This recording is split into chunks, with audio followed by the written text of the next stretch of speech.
Hey guys, so today the big thing about the observational versus experiment is that an observational study is when you just collect data and not change anything, and an experiment is when you change a variable or impose a treatment. So real quick, a couple of examples is a study took a random sample of adults and asked them about their bedtime habits.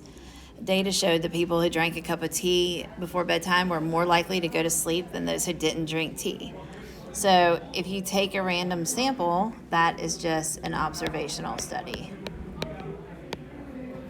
Another study took a group of adults and randomly divided them into two groups. One group was told to drink tea every night for a week.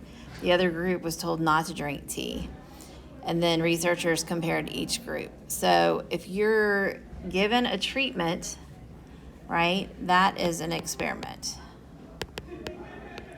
And the treatment is drinking tea, right? Whether you can drink tea. And then a study randomly assigned volunteers to one of two groups. One group was directed to use social media sites as they usually do. One group was blocked.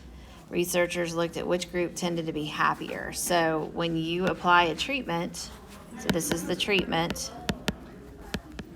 you are performing an experiment.